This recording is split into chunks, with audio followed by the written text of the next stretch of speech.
English, English, English, English, English, English, English.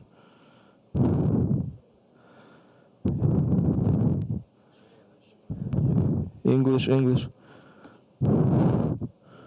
English, English, English, English. English, English, English.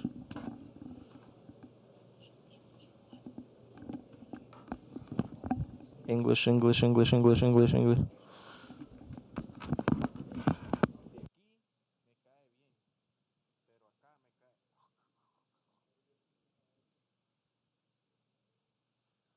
Prueba de idioma ruso. Prueba de idioma ruso. Prueba de idioma ruso. Prueba de idioma ruso. Ruso.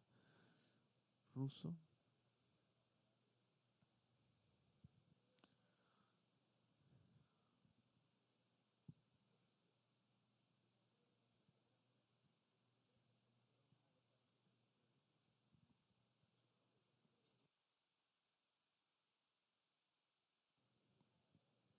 Привет, привет, привет. Хорошо, хорошо. Ah, pues sí. Sí, ahora sí. Ruso, ruso, ruso, ruso, ruso, ruso, ruso, ruso, ruso. Ruso, ruso, ruso, ruso, ruso, ruso. Ruso, ruso, ruso, ruso, ruso, ruso, ruso, ruso, ruso.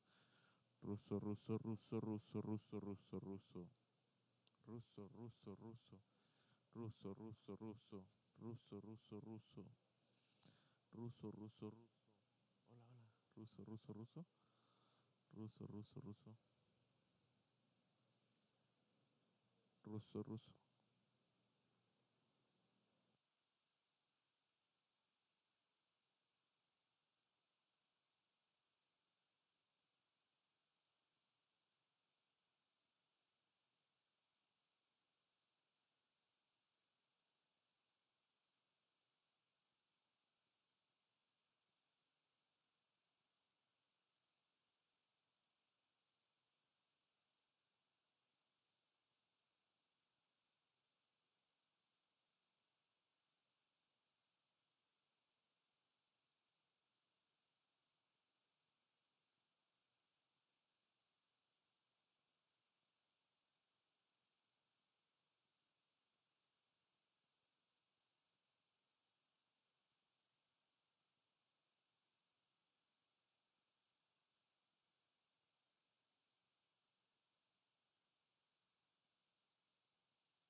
Necesito señal en el proyector.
de medicamentos. Me acompaña mi tutora, la profesora doctora de ciencia farmacéutica, quien les estará relatando un poco sobre lo que hago en la cátedra y cómo me he desempeñado a lo largo del proceso académico. Здравствуйте, Ирина. Buenos días, Irina. Buenos días, Pérez. Soy directora científica del estudiante graduado Byron Alberto Pérez Guzmán. Pérez Guzmán tiene una inclinación innegable a la investigación. Y en general, elogio el trabajo de Pérez Guzmán en su tesis doctoral. Mucha suerte. Muchas gracias.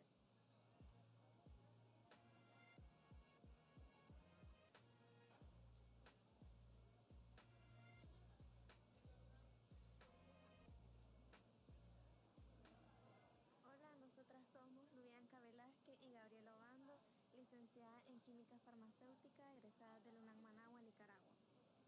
Actualmente vivimos en la ciudad de Ekaterimburgo, Rusia, cursando la preparatoria del idioma ruso en la Universidad Federal de los Urales. Nos encontramos actualmente en la ulica Stolletija Uralskого Universiteta, lugar donde actualmente nosotros residimos desde hace 7 meses de nuestra llegada al país de Rusia. La preparatoria queda bastante cerca de nuestra residencia estudiantil. Durante los 5 días de la semana recibimos clases de especialización o introductoria a nuestra maestría, por ejemplo, química, matemática y lectura para textos científicos. Mediante el programa Bionica no solamente hemos ampliado nuestros conocimientos en el ámbito de la tecnología química, sino que también hemos conocido personas de diferentes nacionalidades.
только она. И в нее же все это вставлено. Здесь вот уже Красненькие. лазерную указку. Да. Можно будет там, если что, взять, показать. Ага. А компа тут нет, естественно. Не сильно хорошо. Да, нехорошо. Нехорошо.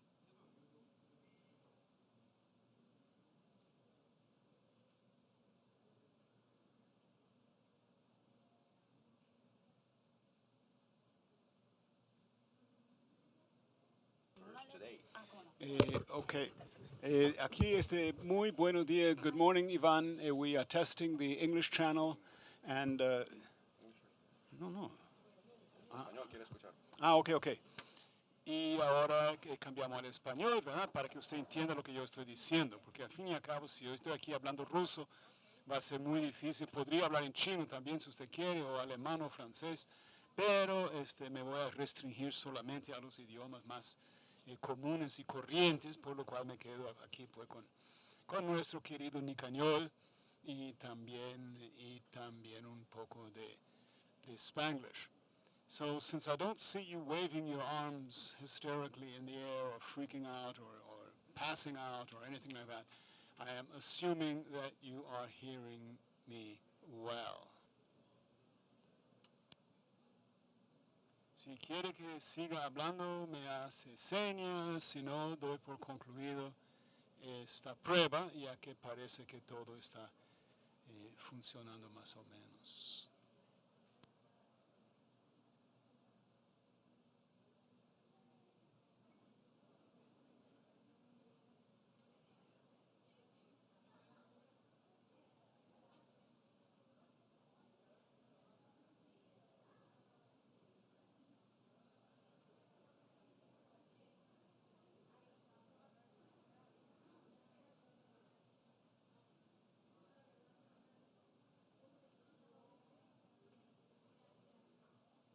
Ahora, bueno, entonces hágame señas. Yo te dije que me hiciera señas si se podía parar o no, o qué onda.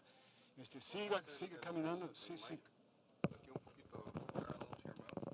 Ajá, estoy aquí mejorando un poquito el micrófono y para que usted me oiga mejor. Y ahí vamos. Voy a probar. ¿Cómo se escucha, Iván? ¿Se escucha bien? ¿Se escucha bien? Ok, perfecto. Para probar los dos micrófonos y que los se escuchen. Muy bien. Vuelve don David. Entonces estamos aquí siempre probando el equipo, parece que está funcionando, así que para mientras vamos bien.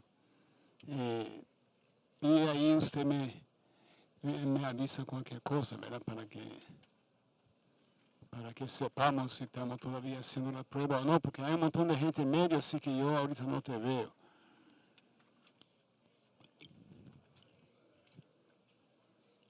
Ya están aquí los señores de Menchikov y creo que en efecto arrancaremos más o menos a tiempo. Aló, Iván, ¿a dónde desapareciste? Sí, unfortunately I can't, no lo veo porque está encubierto. Ahí está. Sigue oyendo, ok, sigamos haciendo la prueba. Porque hicimos una prueba antes de que usted llegara y el joven no sabía hacerla. Entonces no tenía puestos los audífonos.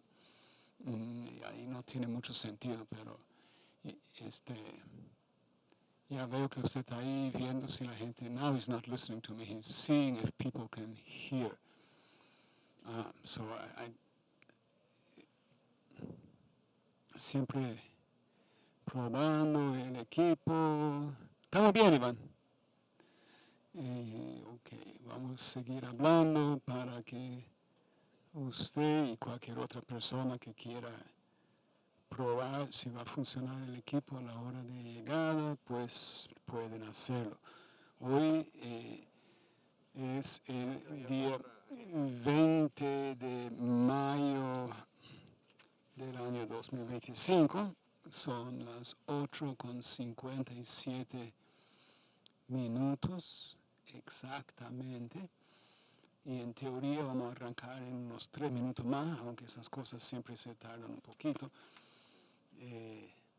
pero básicamente todo en orden, el equipo parece que está funcionando. Y aquí viene ya Iván, pero sigue, no sé si está oyendo o no. Va a cambiar un equipo, parece que hay uno que no estaba funcionando muy bien.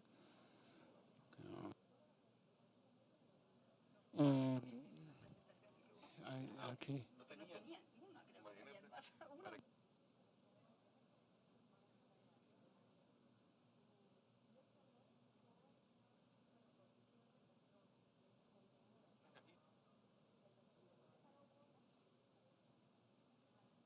Estoy intentando aquí que la gente se calme un poquito para que yo pueda concentrarme en inventar cosas de decirle, Iván, mientras realizamos nuestra magnífica prueba de audición para estar seguros de que el equipo funcione. ¿Está todo bien, Iván? ¿Todo en orden? ¿Sí? Ay, Iván me va a tener... Iván me va a tener cansado antes de que empiece el evento. Y ya te conté, no, fue a Leiva que le estaba contando que me tomó más de 1 hora llegar solo del kilómetro 19 al colegio Centroamérica. En parte porque había un bus que se destartaló en el camino y eso causó más o menos un... Y, no, claro que estoy complaining. Sí.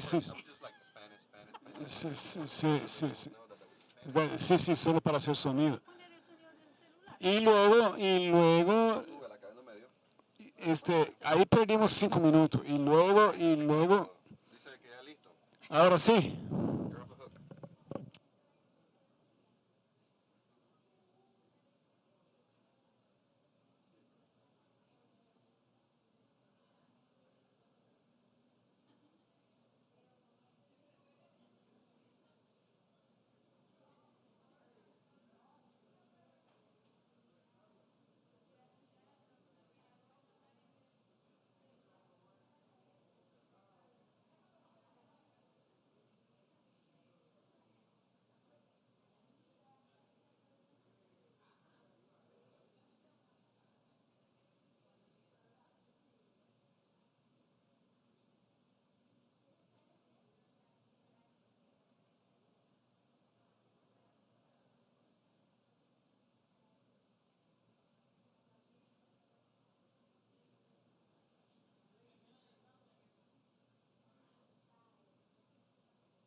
Buenos días a todas y todos. Les invito a ponerse de pie para que entonemos con respeto las notas sagradas de nuestro himno nacional. Please Seguidamente stand for escucharemos the el himno Nicaraguan national de Rusia. anthem, after which we will hear the Russian national anthem.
Pueden sentarse.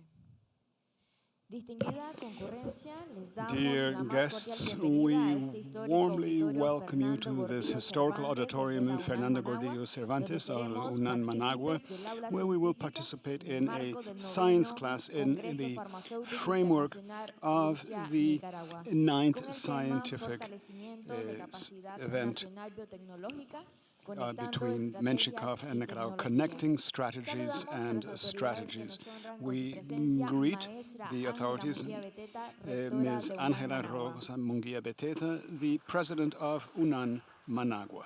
Señor Konstantin Mr. Pokachev, Konstantin director interino del Pokachalov, Instituto de the Investigación interim director Científica de of the Vacunas y St. Sueros Petersburg de San Scientific Petersburgo. Research Institute of Vaccines and Serums. Señor Stanislao And Mr. Stanislaw Weber, Weber, gerente general del general Instituto manager Latinoamericano of de the Biotecnología Mechnikov Institute De igual for Latin forma, America. saludamos a todos We los also ponentes de greet este all día. of those who Sean will be bienvenidos. addressing us Gracias por today. estar con nosotros y por You are welcome. compartir Thank you for parte de being sus here investigaciones y and su part of conocimiento. and También sharing with you part of your agradecemos la knowledge. presencia de los We miembros also de are México thankful for y del the Instituto de persons from Investigación de the St. Vacunas y Sueros de San Petersburg Petersburgo. Scientific Research Sean Institute of bienvenidos a Vaccines and este Serums auditorio. and representatives Público of presente, Menshikov. sean todas y todos Ladies, bienvenidos. En gentlemen, estos momentos welcome all. escucharemos We will now palabras que nos hear then ofrece la maestra welcoming Ángela Munguía words Beteta, rectora de from UNAM Managua.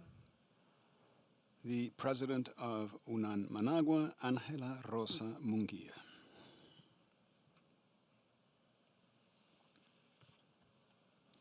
Muy buenos días a todos y a todas. Good morning to all authorities that are with us, special guests.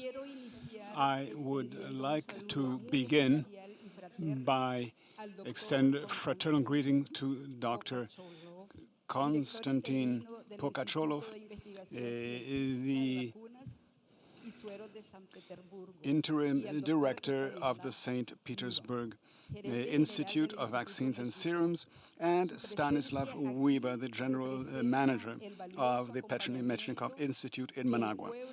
Their presence here are proof of the importance that the government of Russia and the Mechnikov Institute grant Nicaragua in the context of advances in pharmaceutical biotechnology. I also especially thank and are grateful for the representatives of the St. Petersburg Scientific Research Institute, as well as Mechnikov, as well as all researchers and professionals, students that accompany us here this morning. In the name of the National Autonomous University of Nicaragua in Managua, I warmly welcome you to this science class in the framework of the 9th International Pharmaceutical Congress, Russia-Nicaragua. It is truly an honor for our institution to headquarter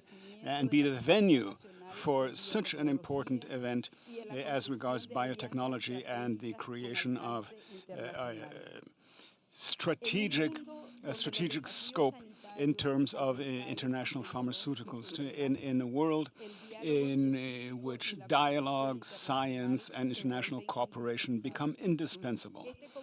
This Congress is a tangible proof of the commitment that our countries have to each other in terms of research, pharmaceutical development, innovation, with a humanitarian approach. As a public university, we reaffirm our commitment with the education and creation of human talent, knowledge, and link to society for the well-being of our people. Spaces such as this one contribute to consolidate a scientific community that knows no frontiers, no boundaries, and are guided by respect, solidarity, and the search for the common good.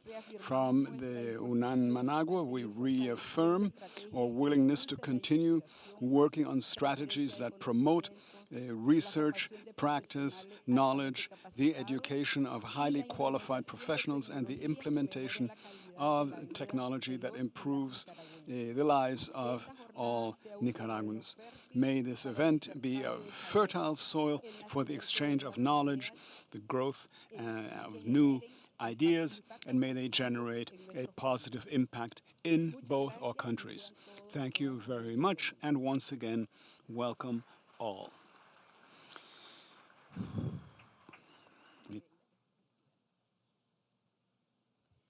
Muchas gracias, maestra Thank you very much, Angela Munguia. We will also hear words from Mr. Konstantin Pokacholov, Interim Director of the St. Petersburg Scientific Research Institute of Vaccines and Serums.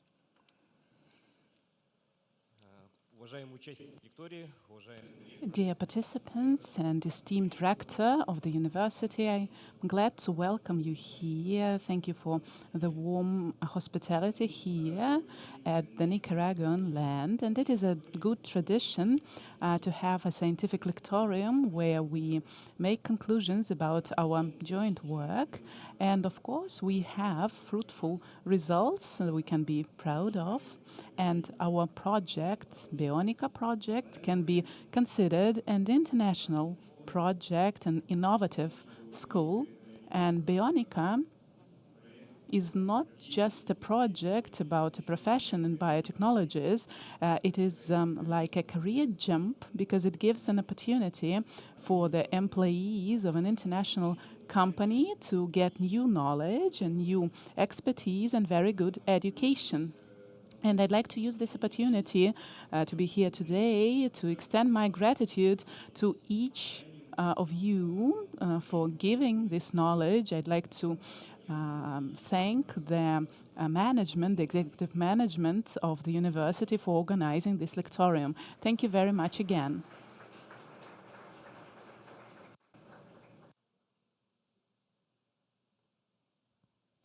agradecemos las palabras al We señor thank Constantin. Mr. Konstantin Pokachalov for his kind words, and we will now hear from Stanislav Uiba, General Manager of the Mechnikov Institute in Managua. Muy buenos días.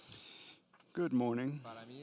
It is for me a tremendous honor and pleasure to be here at this science class, which has become traditional in the framework of our International Pharmaceutical Congress, this being the 9th. This year, the strengthening of biotechnological capacity at national level is our motto, and to create it is crucial for any pharmaceutical industry to create an autonomous capacity and human talent.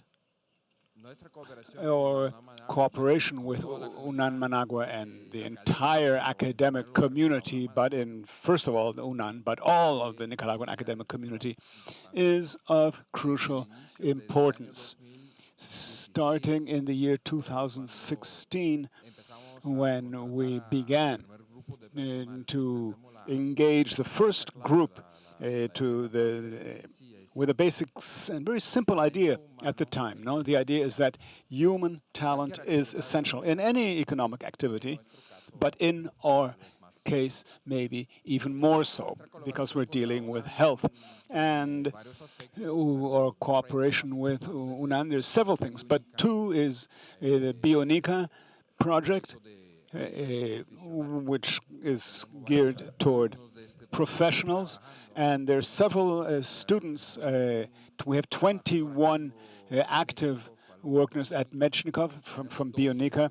12 students, well, 11 right now, I think, 11, because Byron Perez just graduated. In fact, he's our first graduate from the course in Russia, and 2 more that will soon be traveling to study in Russia. So all of this is underway, and then the other important project is the certificate in sanitation, and there we're working very closely with the university management on this project. So, well, again, just congratulate you, wish you well. I hope and that we really prodesse et delectare, as we say in Latin at this Congress. May you enjoy it, may you learn a lot, and I wish you success. Thank you, Mr. Stanislav Uiba. We will proceed then with the first presentation, titled Strategy and Types of Integration for an industrial partnership with universities. The example of Mechnikov, the St. Petersburg Institute, and UNAN Managua. And we will hear then from Yuri Castillo, who is the Human Resources Manager for the Mechnikov Institute.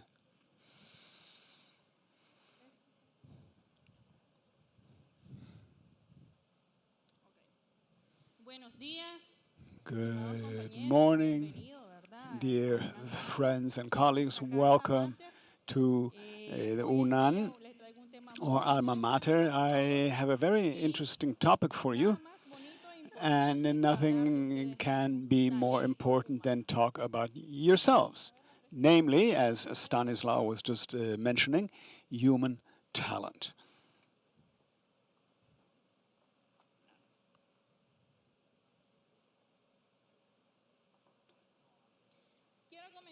So I would like to begin by asking, imagine how much human talent is wasted due to lack of cooperation, both in business and in academia. The Mechnikov Institute, UNAN, and the St. Petersburg Scientific Research Institute of Vaccines and Serums have diminished this waste. And this as part of a strategy and way of integrating a partnership between an industry and a university, in this case, Mechnikov and UNAN. In the context of innovation, the development of technology, the seeking talent, professional development, nowadays there exists a real need for collaboration between the two parties. Let's look at some of the benefits. One, access to young and well-trained talent to ensure we have a university that offers both practical and theoretical resources so people can work in their respective professions. Collaboration, research, development, access to infrastructure and technology. And this becomes a link between industry and academia and leads to opportunities for students and people sharing knowledge, study, and so on, and continuous education, social reputation, and impact. We want to train students with human talent who in the future become part of and become our collaborators right here at this very university. This is part of the strategy that UNAN Managua carries out with the institution I am representing, namely Mechnikov. So what are the strategies that UNAN Managua has with us? One, the identification of shared goals. Two, collaborative governance. And here I want to go in a little bit more detail and specifically thank UNAN Managua for opening the doors to us and provide the human talent that we need. Third, access to agreements and contracts, which has allowed us to strengthen knowledge and development, which Mechnikov has and is sharing with UNAN. And finally, we have long-term commitments.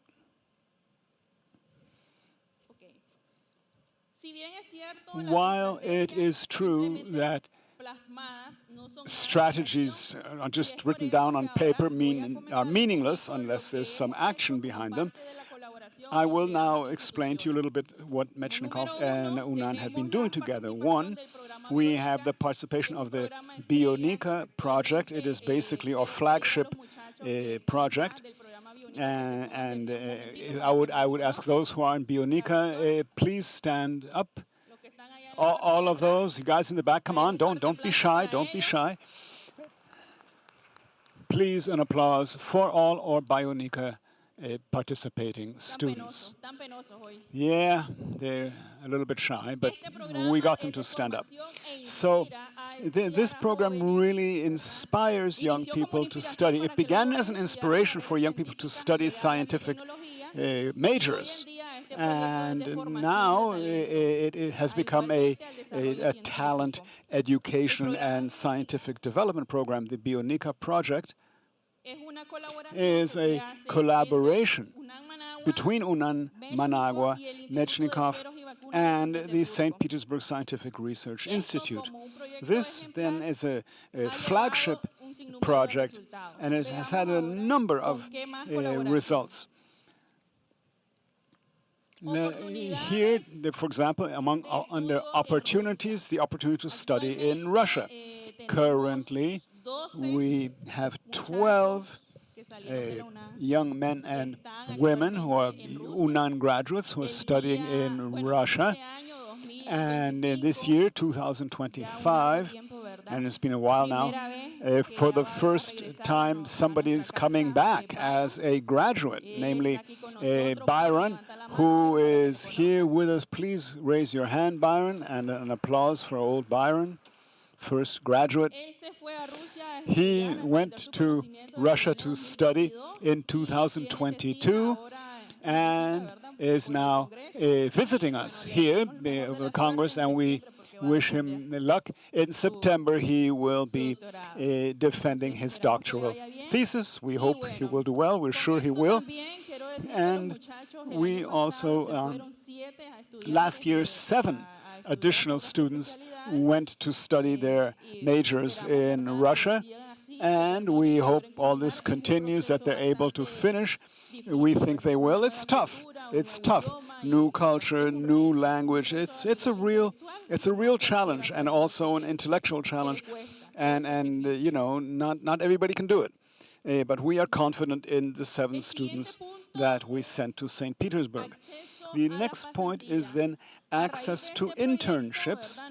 Based on this project, we have given opportunities for internships, and these focus in critical areas: quality control, quality assurance, physical chemical lab, inspectorship, supervisory work, and this for the purpose of strengthening the knowledge that students already get from the university. Currently, the last interns that we had have already been engaged by Mechnikov, and that's, you know, really great, and we hope to be hiring additional interns.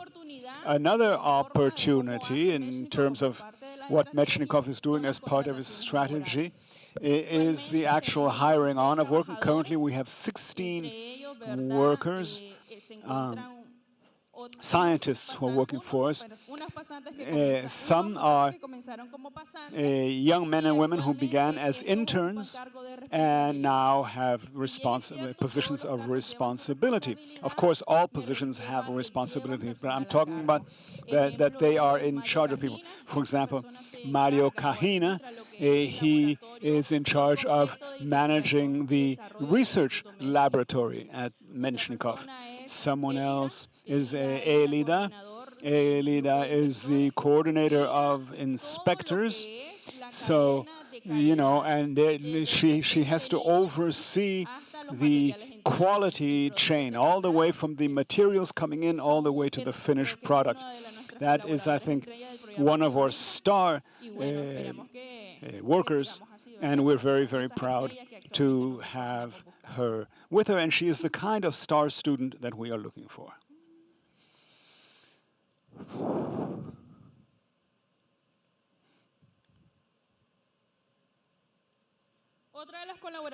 Another area in which we are working with UNAN to strengthen intellectual capacity is the certificate in pharmaceutical regulations. This began in 2022, and we have sent 20 persons to study this certificate. For this certificate, it's coordinated by UNAN Managua, and it has professors from the institute as well as professors here at UNAN studying pharmaceutical regulation.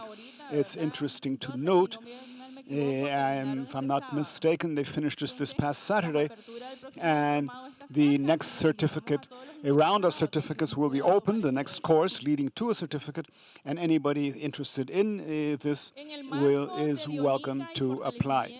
In the framework of Bionica and capacity strengthening, we also open an introductory course for 5 students, 2 of which will be going to Russia in September to study their majors. One of them is Lester, he's sitting in the back, and Sophia. They are waiting for the call in September, and we wish them well. They're among our best students here at UNAN. I'm sure they'll do well in Russia. And finally, the existing collaboration between a university and a commercial partner leads to the strengthening of human talent and becomes indispensable. Universities, businesses need to work together, and we hope that this Congress leads to the strengthening of capacities amongst all of you.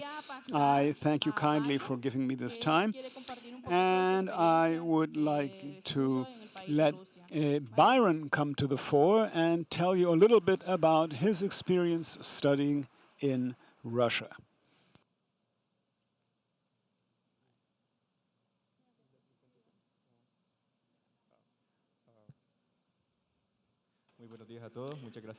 Good morning, everyone, and thank you for the opportunity to share my experience in the Russian Federation.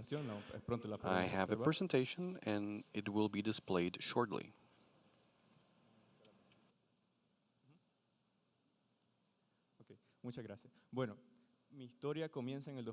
My story started when I applied to the Bionica project. I was selected to study in Russia, a doctorate degree.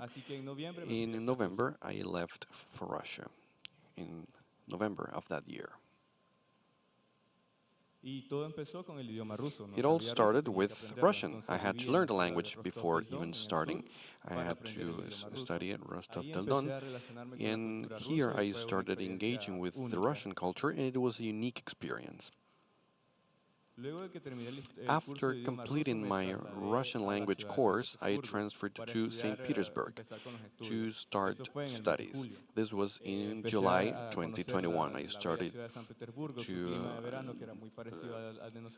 know about the St. Petersburg, and it was an adaptation, and there were tourist attractions in the city, like the Petrograd palaces and the complex of Hermitage museums. Also, living in Russia not only allowed me to do some tourism in the country as part of the adapting process, but also I learned about new places. I visited Pushkin, where the famous poet Alexander Sergeyevich Pushkin lived. I visited the city of Moscow, and I was also in the Hermitage Museum. This was all part of the adaptation prior to beginning my studies.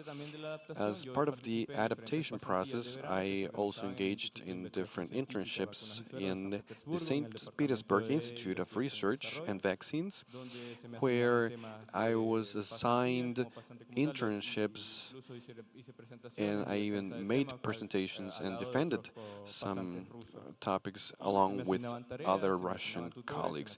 I was assigned tutors and responsibilities, and I was performing those with the help of my tutors. After all of this, I started studying in the St. Petersburg Chemistry University, where I studied the course, the doctorate studies, and this is my tutor, Dr. Kokoho. So this is where my story started, the story of a foreign student with a Russian tutor. As the result of the whole process, I created a thesis. I published 2 articles in indexed review magazines, and 6 presentations and 8 publications in also scientific conferences.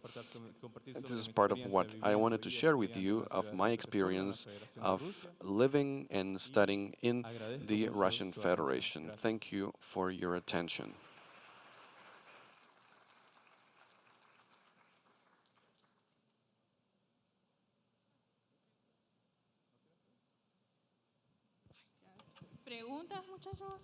Do you have any questions?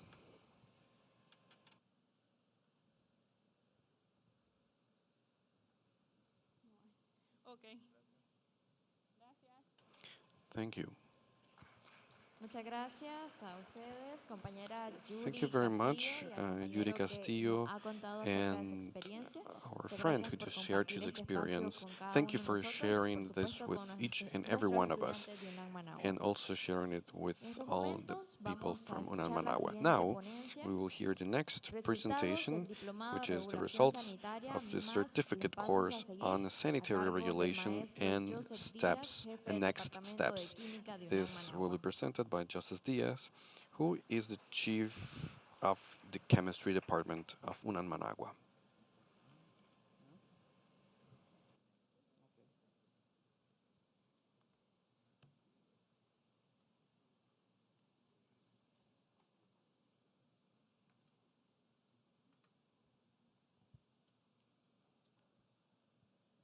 Muy buenos días a Good morning, all of you.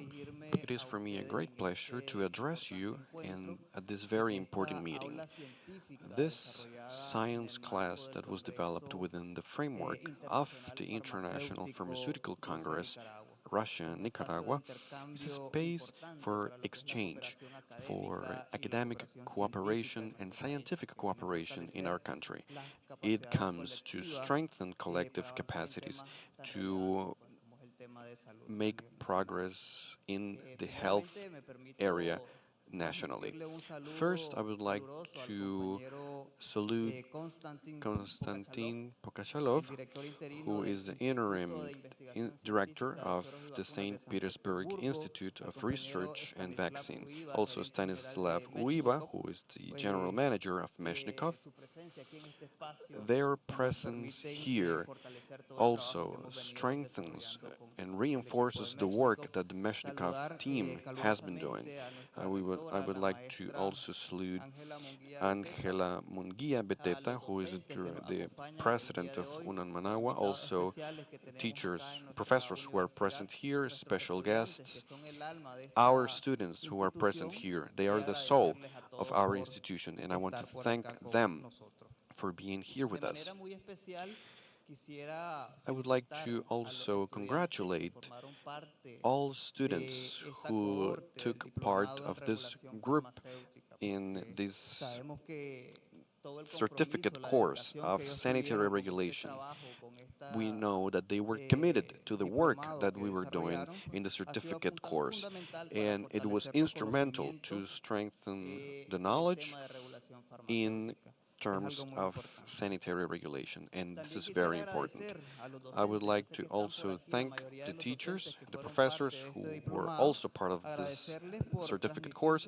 I would like to thank you for sharing your knowledge and for also sticking to academic rigor.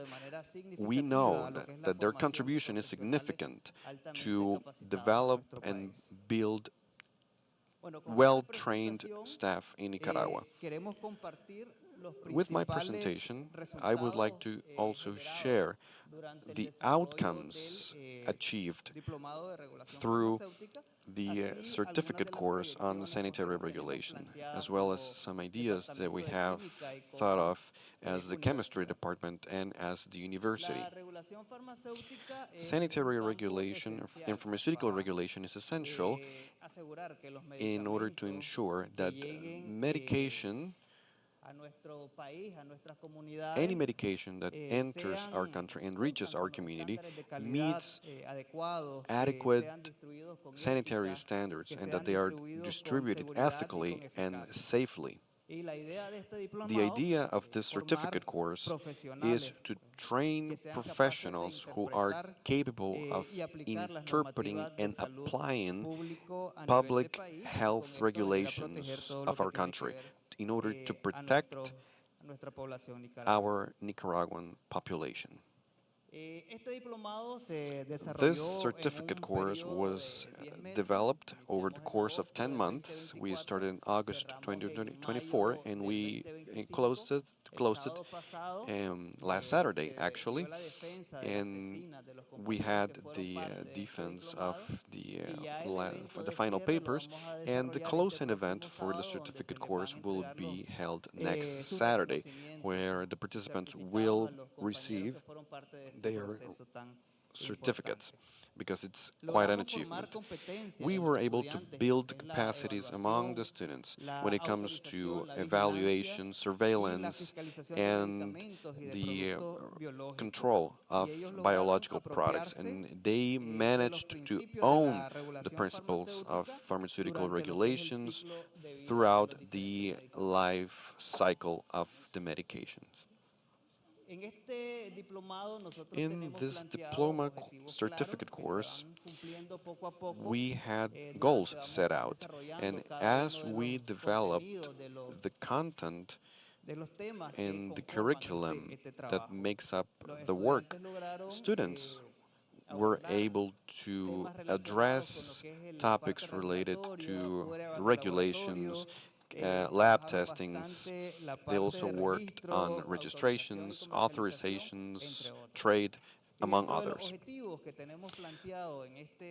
Among the objectives for this course is to interpret the regulation and national guidelines and international guidelines of both national and international agencies about the regulations for vaccines and the practices in light of medications life cycles. Among the objectives, we also have identifying best practices for regulations of medications and the basic or instrumental role of entities and how they can set the guidelines for the regulation of medications in the country. Also, among the objectives, we have to identify evidences and present those evidences when it comes to the regulatory realm. Students were also able to develop skills for effective presentations of their reports and their documents according to the different regulations that we have at the national level. These are some of the objectives that we established at the beginning of this diploma certificate course. We achieved all of them, and this is a proof of the capacities that our students developed and acquired. The work we have been doing is also part of what was established within our plan to fight poverty. And everything that we have developed, all competencies that were acquired over the course of the 10 months, are linked to what we already have established. The plan includes ensuring equitable access to healthcare services, including developing technical capacities and sovereignty in health at the country level, and the capacities that these students were able to achieve and develop are proof that they are capable, and their capabilities, the capabilities that they have ensure that the medication that people receive are efficient, are safe, and in order to ultimately strengthen public health indicators at the national level. Besides what we have established in the national plan to fight poverty and promote human development, all the work is also linked to our national education strategies. We know that at the beginning of last year, we started a new educational process at the national level in order to strengthen educational topics in all subsystems. The diploma certificate course is not isolated, it is not separate from this because it's also part of what we had established in the plan. We can see here that students respond to the needs of the country, and they are also aligned to a sense of professional belonging, and they're capable of talking about regulation topics. We also see here scientific investigation, scientific research, and innovation because they are closely related to all the work that we have been doing throughout the course of sanitary regulation. Now, more specifically, about the outcomes of the course, we can break it down into four. First, we have the strengthening of human talent. We were able to train 29 professionals from the country in pharmaceutical regulation topics. Among them, 18 are women and 11 were men, and they were trained on this. And for those who were part of the process, 10 of them are already part of the Meshnikov Institute, and they work for the Meshnikov Institute, and they were taking this course as part of the continuous training for them. We also see that we also promote the cooperation across sectors, and this connects the different key actors in health, including private labs, including academia, the Ministry of Health, and we also work directly with all of these actors. The course also allowed us to strengthen institutional capacities, not only for the Meshnikov, who were also part of this process, but also we had professionals from companies like the SEXA and the National Institute of Social Security, and also the Ramos Lab, and professors or faculty members from the UNAM Managua. They were also part of this training. Another important fact that we can highlight, and which is another also a good outcome, is the promotion or the advancement of research. So the colleagues who defended their thesis last Saturday, they were promoting regulatory proposals, and they were proposing improvements to the system in terms of surveillance at the national level. Right here, you can see some of the topics that they shared in the thesis defense, and they were targeting health, regulation, and a characterization of the requirements for a medication to be traded or to be sold in the country.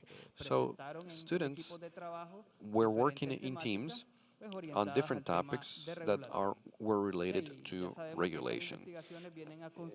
As we know, these investigations help strengthen a body of knowledge that can be applied to the reality, and they promote scientific evidence for decision making in the pharmaceutical regulation realm.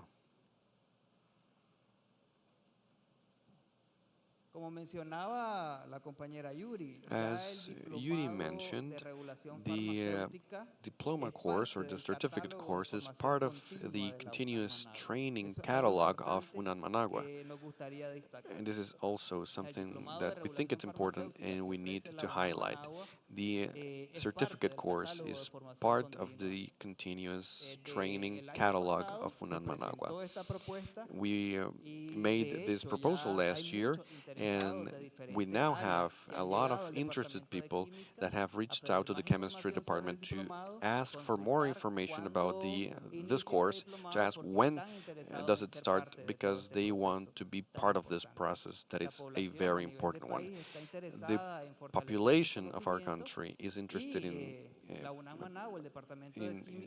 strengthening their knowledge, and the chemistry department of UNAM Managua is open to receive anyone who would like to strengthen their knowledge. We are planning to start the new edition of the course in June 29th, and that's the plan, to start the new group for the diploma course. Quisiera mencionar también algunos aspectos que nosotros nos hemos planteado. We also want to strengthen a few items in the new group. As we all know, all academic processes are subjected to continuous improvement, and that's what we're aiming for, and that's the challenge that we have as a chemistry department. First, we would like to strengthen hands-on training. We want to link the theoretical knowledge that has been developed through all the stages of the process and link that to the practical or the hands-on portion of it. We want to ensure that theory goes along with practice. We also want to offer more presentations or more input from international contributors. Last time we had two international presentations from two Cuban colleagues who shared knowledge with the students, and they were specifically targeted in clinical trials and public health. We had the participation of Jorge Menendez Hernandez and Dr. Greten Ortega Narilla. They were sharing knowledge with the students, but we also want to strengthen this aspect even more in order for students to learn what is happening or what is being developed in other countries. Another thing that we want to promote is the advancement of applied research. We want to publish the results of the research that we do. All the works of the thesis works for the course, we want to follow up on that so that they can be published in national or international research magazines, so that we want all of them to be published, and especially in international review journals.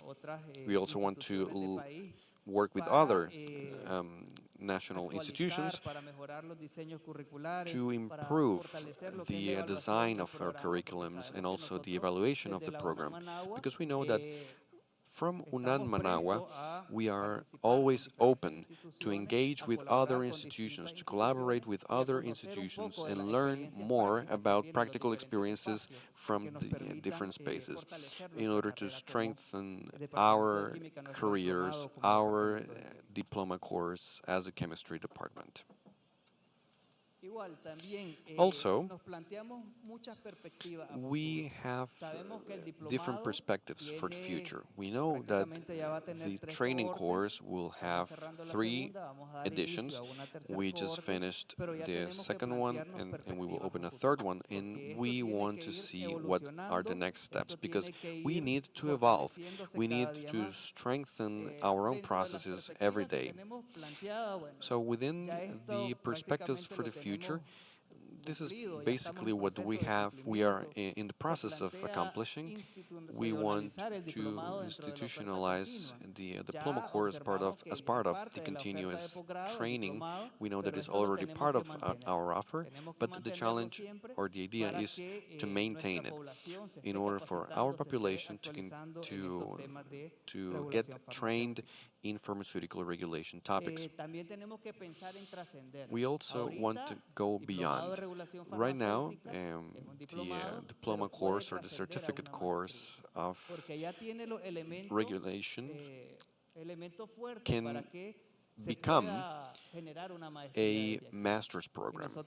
It can evolve into a master's program, and we think that our students from the chemical industrial careers or majors, once they continue their undergraduate studies, they could engage in graduate degrees or graduate studies, and maybe this course could become a master's program so that they can continue to professionalize. Now, when it comes to research, this is something we need to continue to strengthen, as well as publishing in scientific journals. We need, as academia, we need to ensure that our work is published and that we contribute to the culture of regulation based on evidence.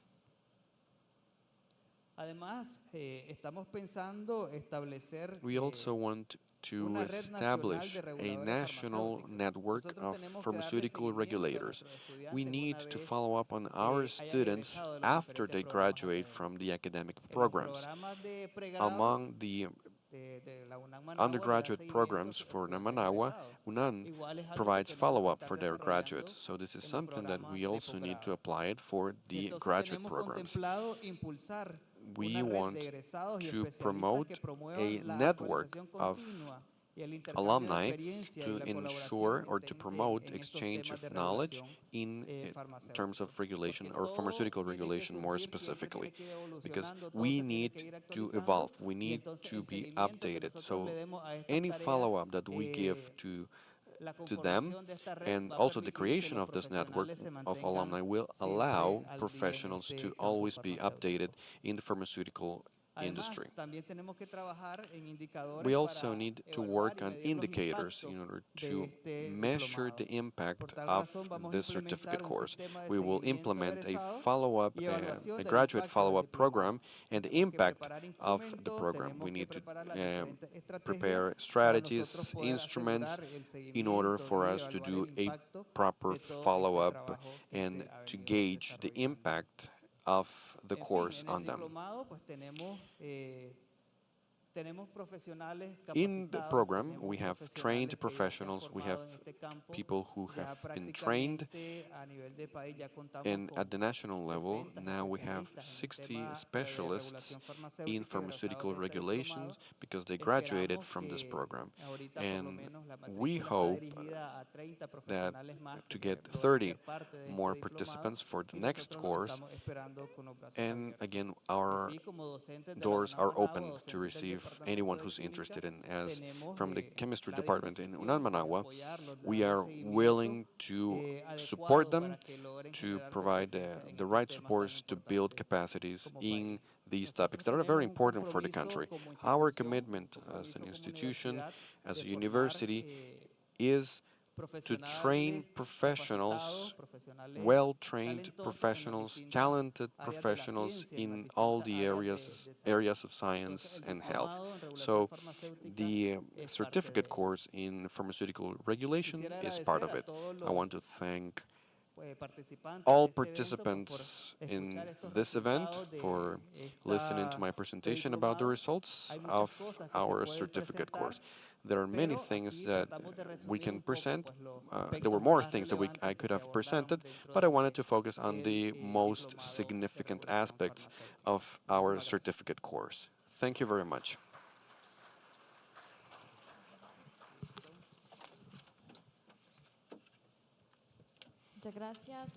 Thank you very much, Master Joseph, for this presentation.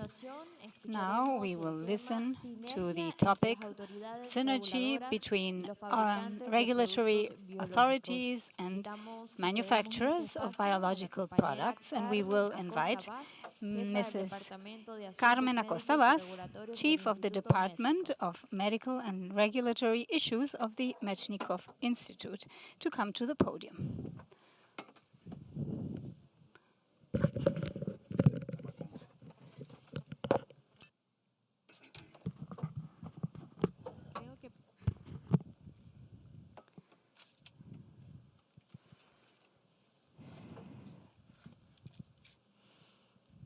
Probando, sonido, 1, 2, 3, probando sonido.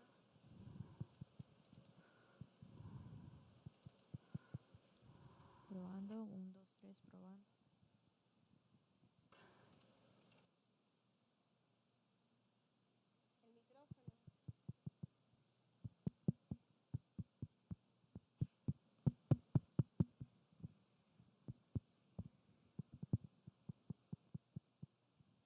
Probando, sonido, 1, 2, 3. Bueno, vamos a comenzar. Very well, we will start here. Good morning to all of you. I would have preferred the microphone in hand because, as a typical teacher, I move around when I lecture, and it's a bit uncomfortable to turn around to show my back to the students. Now, this is the second or third time I am acting in this science class, and I'm very happy to be able to share with UNAM, which is the alma mater of many of my colleagues in the Mechnikov Institute. And starting in the conference of teachers, we have spoken and shared about many aspects and contents of regulatory issues. I think the most important thing is that we keep updated and always focus on what is happening at present in the framework of the evolution of regulatory of pharmaceutical regulations, starting with the COVID-19 epidemic. First of all, it was a school for all of us. It was a huge effort for health authorities in order to be able to give a clear response to this crisis situation. And we could also see how vulnerable our health systems were and our regulatory systems were, because our system did not contemplate expedite actions and approvals of products that came out to be able to give response to this emergency. And we were used to very long times with additional external supervisions.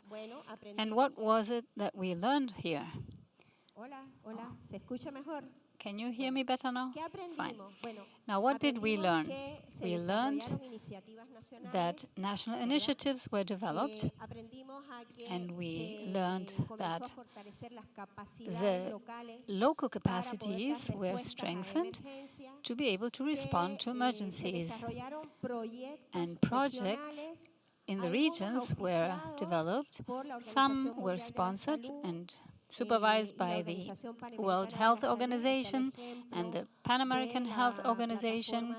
For example, the RN platform, where several countries received additional trainings, and also the strengthening of the regulatory framework. The emergency norms and laws were updated, so we advanced to become a much more proactive regulatory system and to be able to give immediate response to emergencies and necessities. So what were the benefits? The name that is accompanying our Congress in this year. First of all, from the point of view of public health and public health system, one interest is to have access to essential medication. We will have health sovereignty in order to be able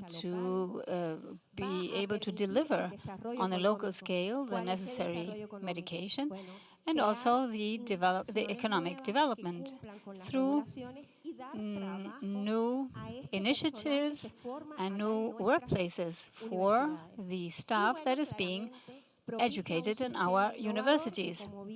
And it also foments an innovation or innovative system through the interrelations with academy, with other health authorities and pharmaceutical enterprises that start seeing our country as a destination for technological transfer. So what are our challenges? We have lots of challenges, which does not mean that we have not made advanced progress. We have made progress in a concrete and solid form. First of all, we have quality assurance, the establishment of robust quality assurance systems that are not only focused on pharmaceutical, but also biological and biotechnological products. Compliance with international standards. Every day, the pharmaceutical regulations have to commit more and abide by different guidelines, like the FDA guidelines and many others. And this gradual activity allows us to fulfill better standards. We still have a lot of work ahead of us, and I think we already have an established development plan to create capacities, not only from the point of view of the local production, but also to create accredited laboratories that can certify the analysis of our products, so that we don't have to send our samples of products to third countries to have them certify the quality of our products. And Nicaragua is a pioneer in effective pharmacovigilance. We have many laws and regulations, and these are of a vital importance. Whenever we introduce a new vaccine scheme, or a new innovative product in our health system, because we need to guarantee the post-trading or post-sales pharmacovigilance in order to guarantee the effectiveness that has already been proven in the certification and registration process, but we have to keep up the control of this product for the benefit of our population. So regulatory agencies have made big steps forward in this direction. When we speak of the decade of the 90s in the last century, that is not too long ago, in those times regulation was centralized, and it was basically about surveillance and sanctioning. And then we adopted a more consultative focus. In the majority of our countries, we started dialogue processes and processes of technical orientation, because the development of new molecules has to be under the responsibility of the new manufacturers. They develop products and new molecules that for which there is no regulatory body yet in order to control them and to test them. And this collaboration between the regulatory agencies and the manufacturers is of vital importance.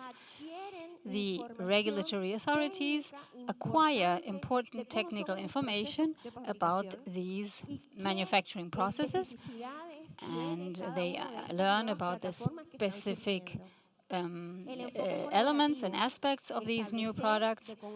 So in a collaborative fashion, we have to create work groups in order to be able to solve these problems, and we have to focus on the life cycle and at what point of the life cycle we are. This is a very important perspective, from the development to pharmacovigilance. So the regulatory agencies have to be able to solidly accompany the production development of a new molecule, and then accompany the industry in order to assure the traceability of the information that is generated from the discovery of this molecule onwards.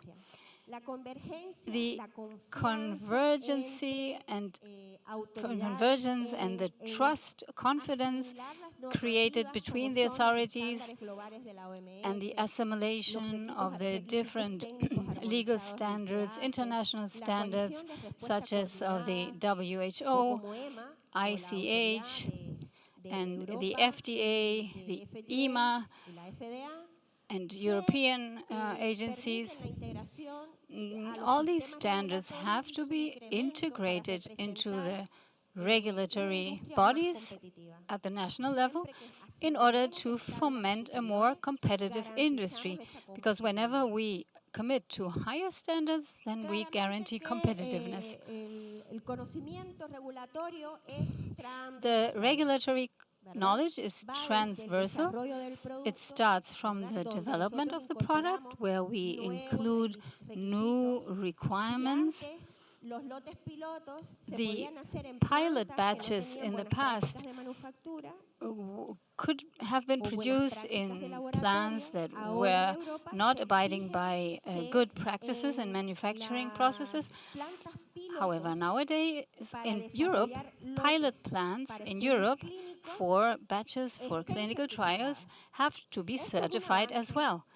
This is a progress, but it is a real challenge for the industry. In the case of trials, clinical trials, the strategy has to be aligned with the expectations of the regulatory bodies. Our teacher, Marlene, has taught us about all these clinical surveillance aspects, and this is not only based on national but also international regulations. And the focus of clinical development has to be the safety of the patient and of the volunteers. And the legal body has to be in harmony with this safety that has to be kept up throughout the clinical trial. Then we also need good manufacturing processes, process control, technical documentation, and all this is reflected in a common technical document, and a file for the registration that reflects the entire history of this product. And it is a technical text that is complete, that guarantees traceability, so the regulatory authority, if it needs to do so, can consult this file without any gaps in it. And pharmacovigilance is not only the act of waiting for notifications, sitting in the enterprise and waiting for notifications. No, it has to be a proactive attitude of looking out for information. It is an active form of pharmacovigilance that allows us to confirm that what has been registered in before the regulatory authority does comply with all the necessary criteria of safety and effectiveness.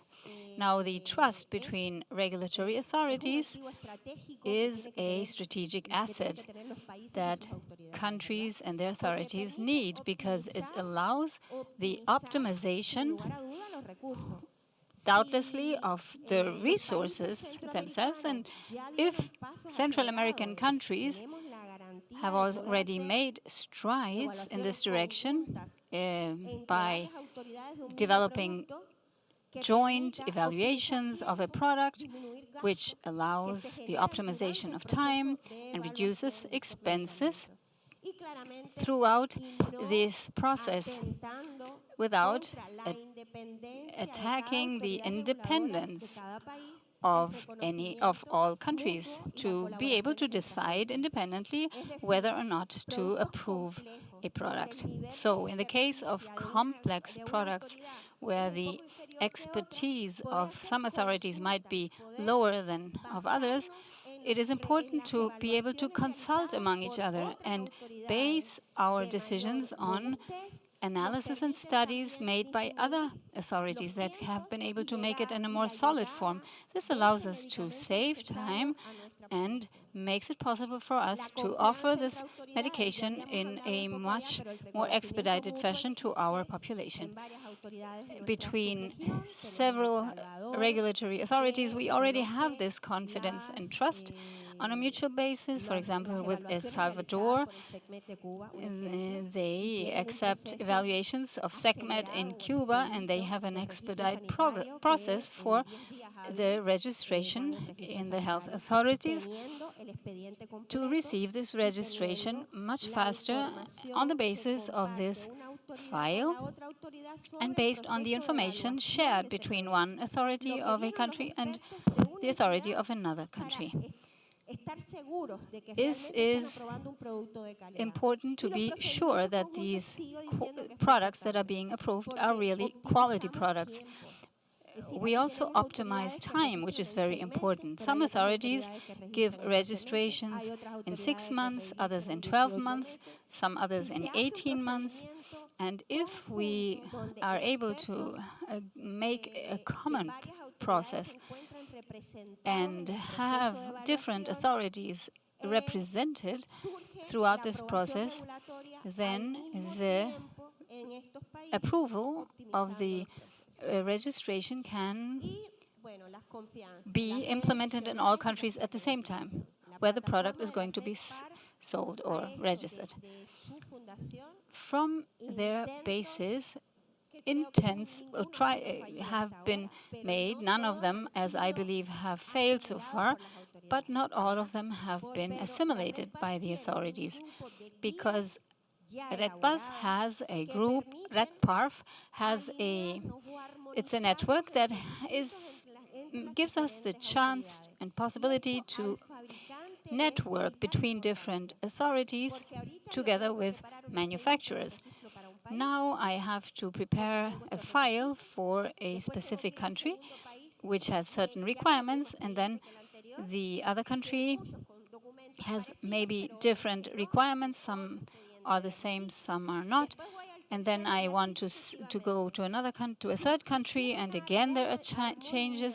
So this is a problem. And if we have a harmonization of the requirements for registration on the basis of ICH and other standards, guaranteeing that this is a structure based on formats, then in all countries we would be able to present the same kind of information, just changing the module 1, which is the administrative legal step, which differs between the countries, of course.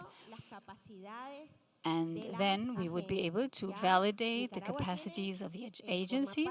Nicaragua is already part of the Mechnikov, and 2 vaccines have been pre-qualified by the WHO against influenza. And this is the aim. We have to make it possible that the regulatory authority, such as in the case of Nicaragua, becomes part of the entire process, and it has to be able to exercise all its regulatory functions in accordance with WHO standards. And to that aim, the regulatory authority has to work, and in this specific case, the SECMEC in Cuba has also supported this process of regulation. Another important aspect is transparency. There has to be a model of cooperative cooperation, technically with technical rigor, and this is a goal for us. Whenever we have a new product entering the market, to be able to navigate this very complicated process of authorization of biological and biotechnical products. Transparency is doubtlessly also means to be clear about all the requirements that rule the entry into the market, and all the information has to be public. This information has to be in a public space so that people can consult this, also the evaluation and all the technical criteria. So that means that if today an expert of the authority, the corresponding authority, evaluates my product, and sometime later another expert of the registration entity evaluates my product, but with other requirements, that would then slow down all this authorization process. So there have to be mechanisms for scientific consultations, mechanisms that may change in accordance with the specific phase of the product And this is of strategic importance for public health. Then, of course, we also need the citizens to trust our products. And this confidence of citizens in what we produce and manufacture in Nicaragua needs everything to be published. Everything has to be published, the registration, the manufacturers, what kind of practices were applied, who complied with these standards, who didn't, what was included, and representatives of the different entities have to be present and represented in the different structures. Throughout the process, we need also a representative of the citizens, of the population, that can directly, with a direct voice, defend citizen interests. It must not be reduced to a scientific evaluation, but the patients have to have a voice as well. And the education is important about the value of regulatory, of the regulation of health products. And in our case, our pharmaceutical producers and specialists in regulatory issues and accreditation issues. Everything is possible now because the academy has prepared us to do so. It is a bridge also for dialogue with other experts and entities and for the generation of new knowledge. In the past conference, we spoke about all that we have achieved, but now we need to follow up on that. That is very important. We need specialized training, and this has a strong impact on our graduates and on the processes. We need to optimize processes. And once we have these very well-educated professionals, then they might see things that we have not been able to see, although we have already spent many years in this industry. But these new graduates with new knowledge might identify new strategies also for international cooperation. That is to say, the possibility of establishing contacts and the diploma course where some experts, some international experts also taught, facilitated this cooperation, and this it was like a basis, a fundament that was created for future cooperation at an international level. And the core source of this industry is based on these new strategies, and the strategies consisting of creating technological transfer for the production and sustainability of our pharmaceutical industry in Nicaragua. It was a pleasure, and if you have any question, please go ahead. Thank you. Thank you very much, Carmen, for this presentation. We now open a space for questions and answers. If anybody has a question or a comment he or she wishes to make, we will pass the microphone. Please raise your hands. If there is no question, then we would pass on to the next topic, efficiency and safety of conjugated polysaccharide vaccines. Mr. Andrei Belyakin, Chief of the Bacterial Vaccine Development in the St. Petersburg Institute. Please, you have the floor. Good morning. For me, it's a great honor to be here at UNAN. I would like to thank the executive management of SPBR and UNAN.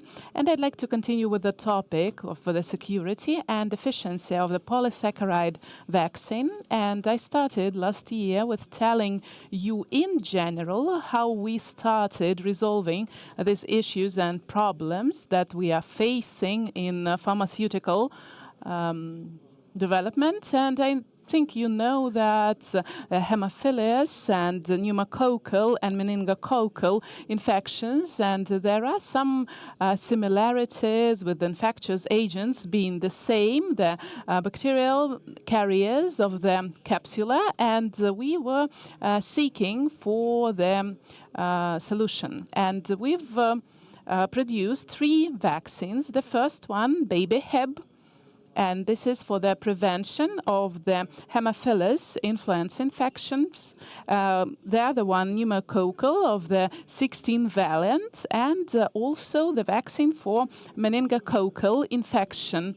And we've offered a platform approach, the general technological principles at the basis of the development of those vaccines. And first of all, here we are talking about the fact that we are using the full cycle at our production facilities right from the beginning with identifying the infectious agents, polysaccharide capsula. Then we purify that in order to improve their response. And all of that we do at our facilities. And we've managed during the last year to adapt the technology at our institute, and we were based at international studies and research. And we have this technology grounded, and we use that in the production of our conjugated vaccines. And the general scheme of production is quite similar, and it allows us to act in a very timely manner to find the necessary response to new infectious agents. And it took us some time to produce baby Hib vaccine because we worked on the technologies. We did that in a faster way for pneumococcal and meningococcal vaccines because we used their platform solutions, and we've tested that successfully. They proved to be quite efficient. And then we use that in the production of the other 2 vaccines. Now I will tell you more in detail about the prevention, the baby Hib vaccine for the prevention of Haemophilus influenza. It has been registered. It has already registered certificate in Russia. I will tell you more about the results of the clinical trials a little bit later. But first of all, I'd like to mention the security of the vaccine. Why is that important? Not only for the healthcare, but for me personally, for any parent, and me being a parent, it is a serious challenge when you have to go to a hospital with your baby, and there can be a rash and other complications. And for us, it was very important in terms of the security profile that it will not be different from the comparison vaccine, that it will not be an ordeal for parents or for doctors, and it can be used efficiently. And talking about the security of the vaccine, the first polysaccharide vaccine, during the clinical trial, we have proved the serious increase of serum protection, 5-7 times increase in antibodies. And that is the experience that we've obtained for the vaccine for the prevention of the Haemophilus infection.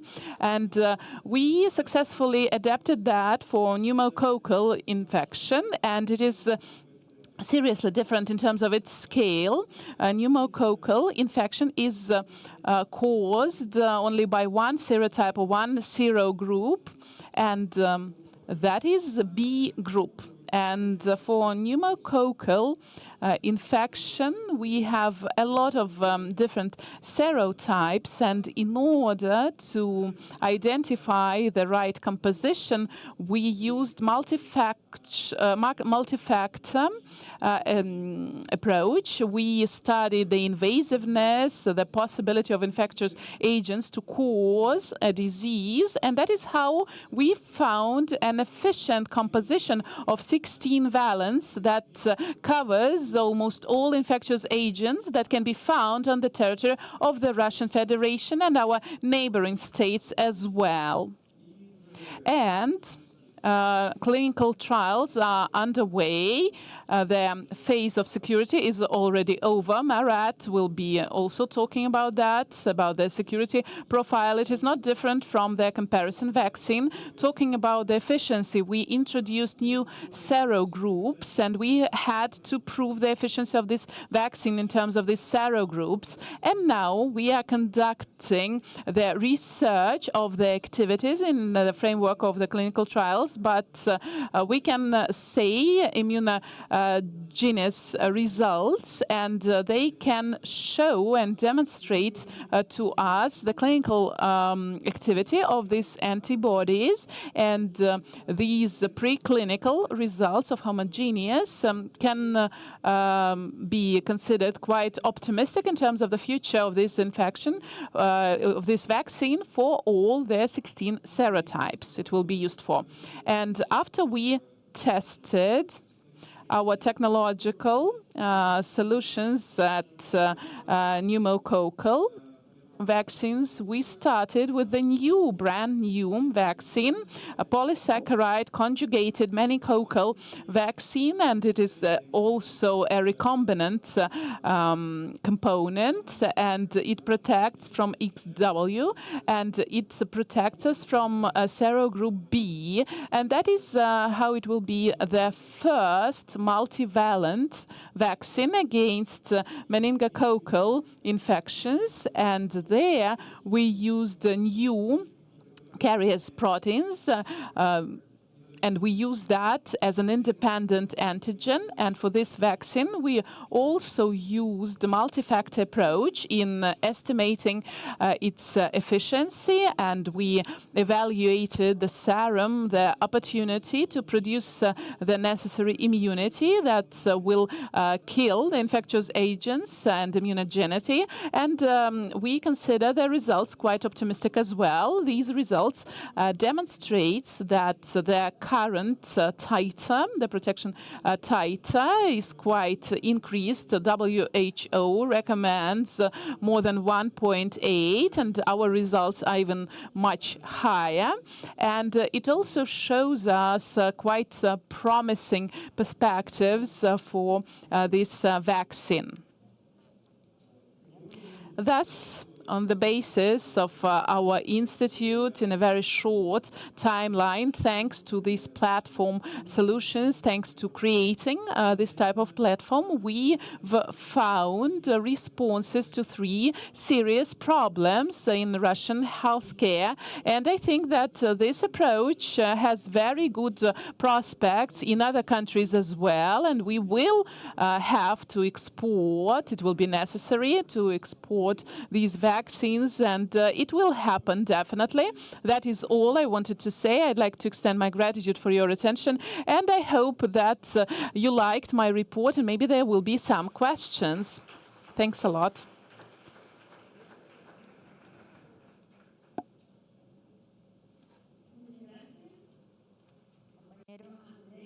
Presentación, si existe alguna pregunta, algún comentario que hacer al respecto.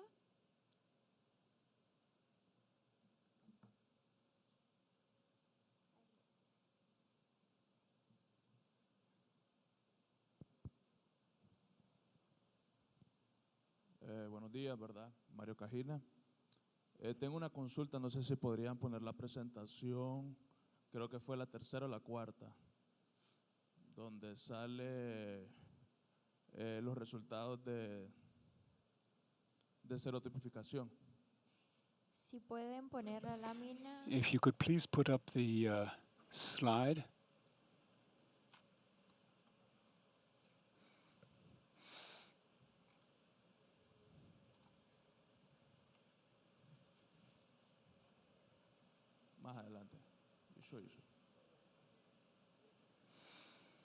Давай.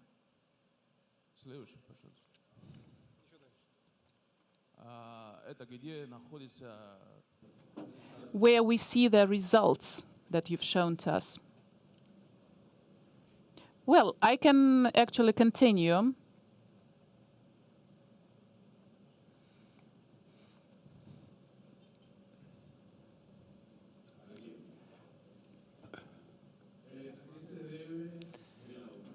Why is there an increase here in persons that have been vaccinated with a placebo? We can see before the vaccination there's a 46.7% and afterwards 53.3%, but they were being vaccinated with a placebo. Why is there a change?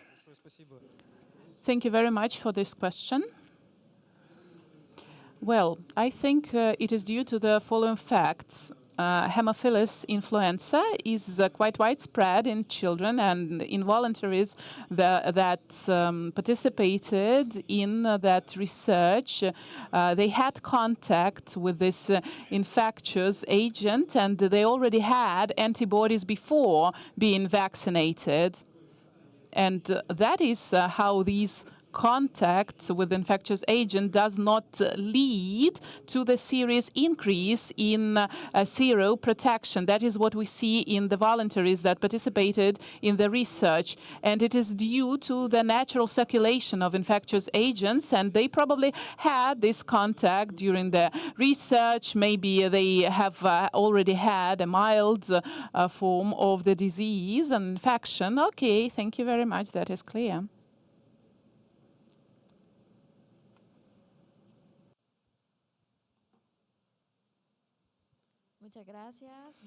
Thank you very much. Thank you for the question and for the answer, sir. If there are any further questions, you may raise your hand.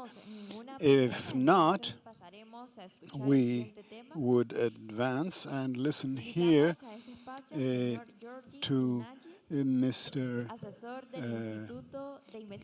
Gerby Ignatieff, who is advisor to the St. Petersburg Institute and of Scientific Research, Vaccines and Serums, and he will be talking to us about or addressing us on the topic of approaches to evaluate the security of dear vaccines, colleagues, I'd like to extend my gratitude to the executive management of the university and our scientific institutes and Institute of Mechnikov for the opportunity to speak here today and present my report.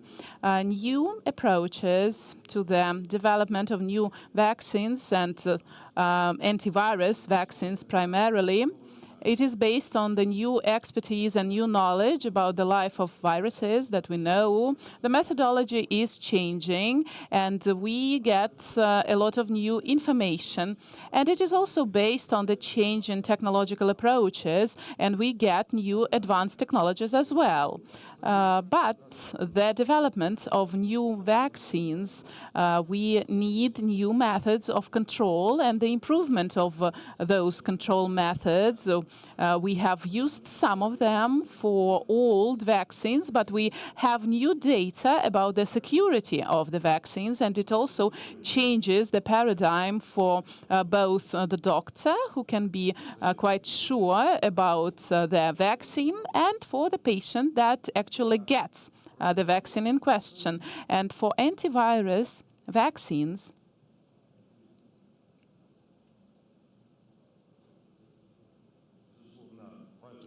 undoubtedly, these factors of the full vaccine and also originality, the absorption rate and homogeneity of these vaccines, all these indicators that are based on the methods that are not fully aligned with the tasks that we are facing, and authenticity is also evaluated in the neutralization reaction, and it is quite subjective in terms also of its duration, and the full inactivation is confirmed by in vitro method, and it also depends on the criteria, and it is quite subjective in terms of the control.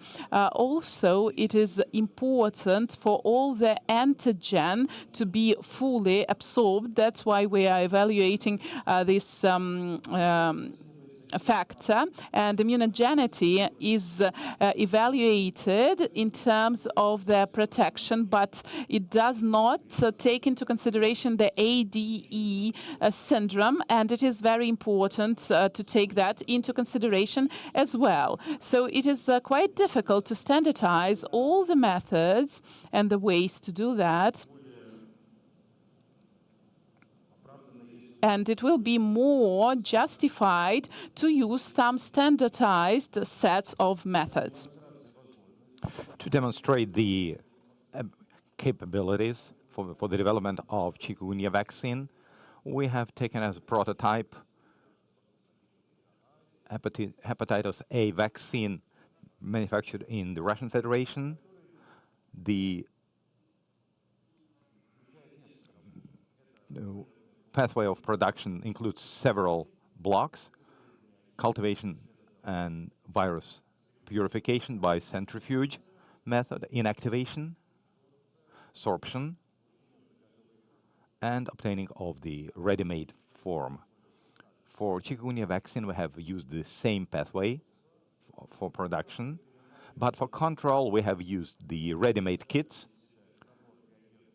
which were the reaction for AT-PCR reaction for chikungunya, which allows to control RNA viruses both in biological materials and in cultural liquids.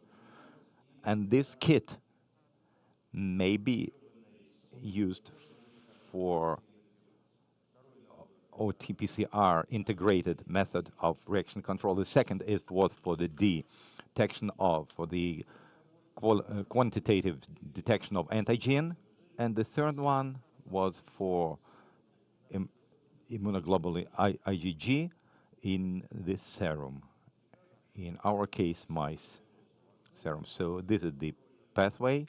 So we started with roller cultivation, where we were able to verify authenticity. We can verify authenticity at every stage of production as well. We also have to make test completeness of inactivation and determine the concentration of antigens as soon as we need it. When controlling the authenticity, we have used the kits mentioned above. We have used PCR with the subsequent restriction, namely hydrolysis, 218 basis. There is here DRR restriction site. When using this restrictase, the 218 fragment is cut into two, 135 and 133 fragment.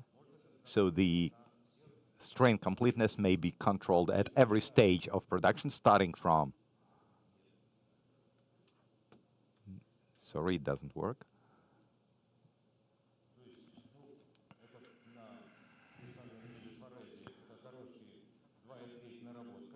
Paths 2 and 3 are the generation of the virus.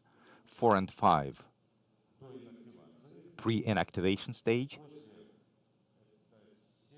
7 and 8 is already inactivated virus at the stage of testing the completeness of inactivation, and 14 and 13 is the control of the ready-made product.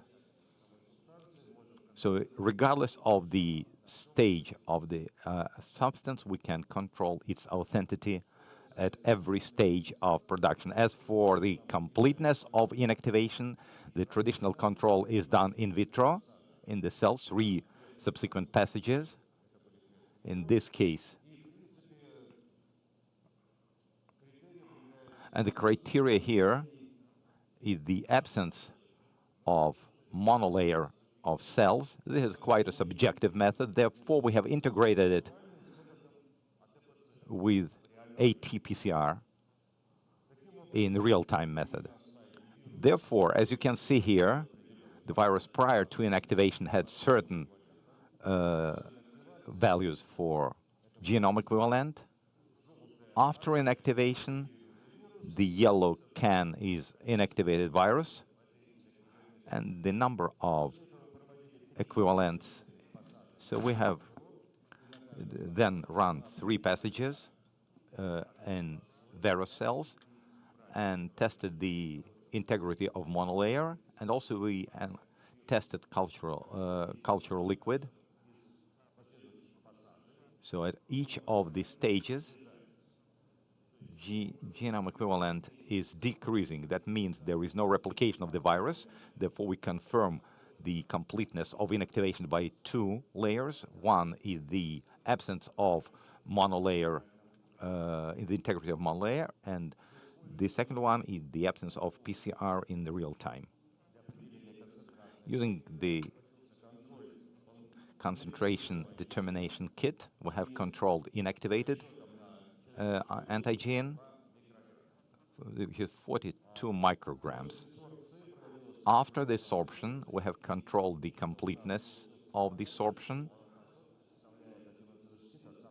which was 96 to 100%. So using the desorption method and quantitative IFA, we are able to determine antigen concentration prior to packaging and after packaging. Since for the future, since we know this dose is immunogenic, for the validation of this method, we can drop the immunogenic tests on animals, and we just can control the concentration of antigen in the ready product. As for experience using mice, we had 2 groups, 2 cohorts of mice, which are susceptible to chikungunya virus. The first one has been immunized by 3 microgram per mouse, which is 40 micrograms per human. One was 1 microgram, which is 10 micrograms per human. So we have studied the immunogenicity of 2 dosages. One is recommended for the humans, 40 micrograms, and one lower. Here is the design, the double immunization, taking blood samples from spleen in order to determine cell and humoral immunity. For cell immunity, splenocytes of immunized animals were the indicator. So group A, the proliferation has increased when stimulated by specific antigen, while the stimulation by methogen was the same, so there were no functional changes.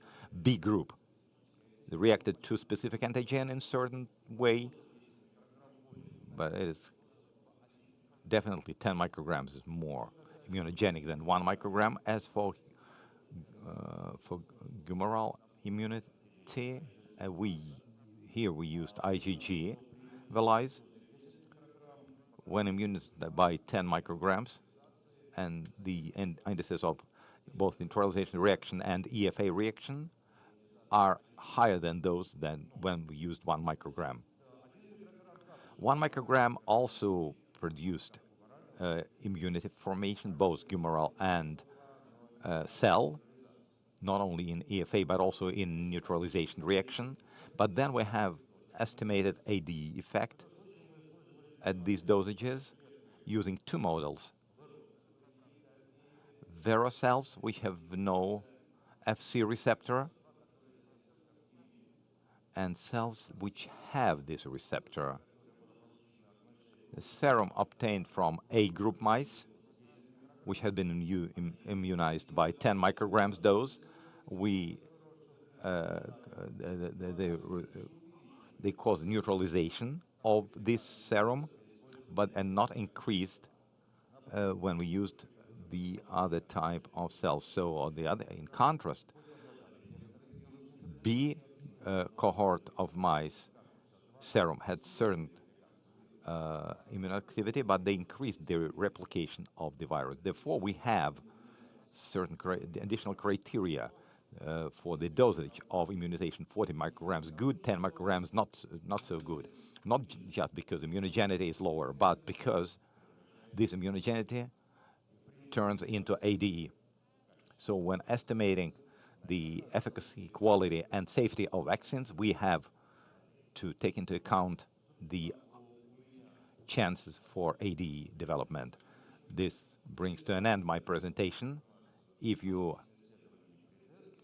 have expected some information which is similar to dengue research, tomorrow at the Congress we will touch that topic. Thank you very much for your attention.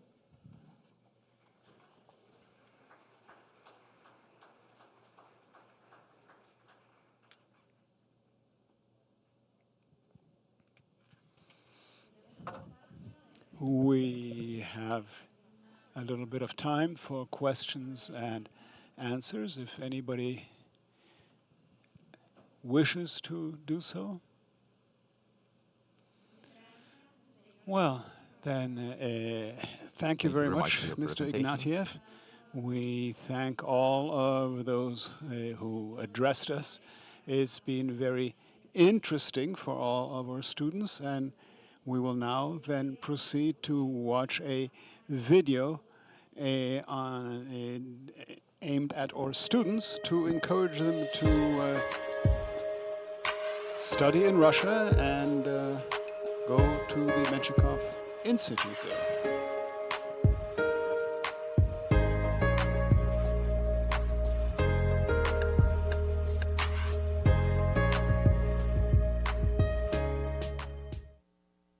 Hola a todos, mi nombre es Elvieta López Jar, me encuentro viviendo en Rusia, San Petersburgo, y estoy estudiando el idioma ruso. Posteriormente voy a estudiar una maestría en biotecnología en la Universidad Politécnica Pedro el Grande. Mi experiencia en Rusia ha sido bastante agradable, me ha gustado la ciudad y también hay que adaptarse un poco al frío porque es una ciudad que hace mucho frío porque tenemos las 4 etapas.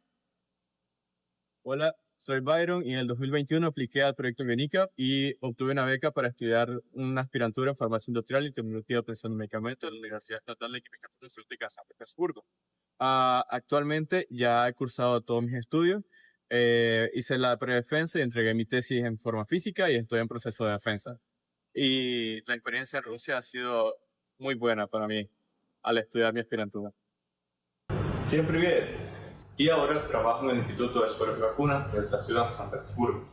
Estoy en el Departamento de Investigación y Desarrollo y realizamos técnicas relacionadas a la purificación de productos recombinantes para vacunas antigripales.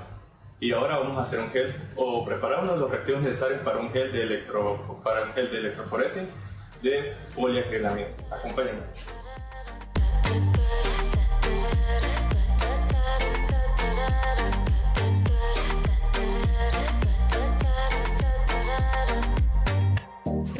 El proyecto Unica por la única oportunidad de estudiar en una de las universidades de la Federación de Rusia, la Universidad Estatal de Química Farmacéutica, y por la oportunidad de trabajar en el Instituto de Escuelas y Vacunas de San Petersburgo.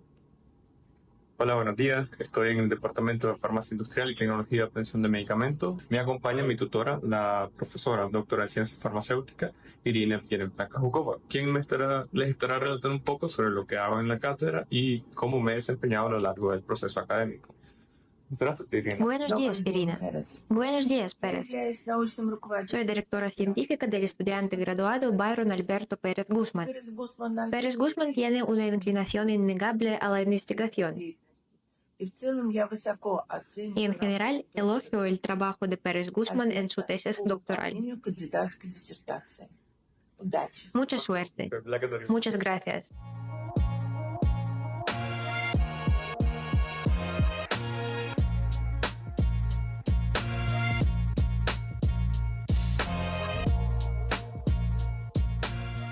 Hola, nosotras somos Lubianca Velázquez y Gabriela Obando, licenciada en Química Farmacéutica, egresadas de la UNAM Managua, Nicaragua.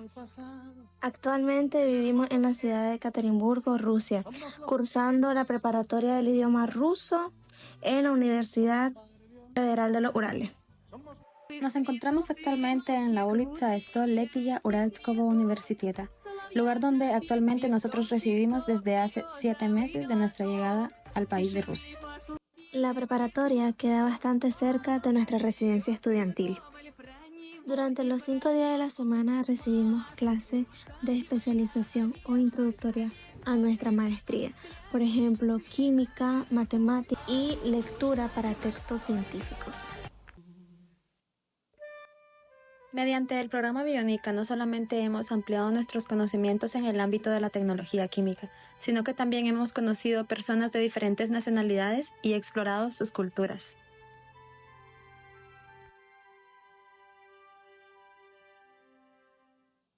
Buenos días, me llamo Огородникова María Vячеславовна, soy profesora de Gabriela y Lubianka. Ellas empezaron a estudiar conmigo a finales de septiembre. Las chicas demuestran muy buenos resultados. Ya terminaron el nivel A2, aprobaron exámenes con buenas notas y ahora ya seguimos con el nivel B1. Ellas siempre llegan a clases, hacen la tarea de casa, participan de forma activa en las discusiones. Creo que son muy buenas estudiantes. Cuando hacemos algunas actividades fuera del aula, ellas también participan con mucho gusto. Gabriela y Lubianka, muy buenas estudiantes.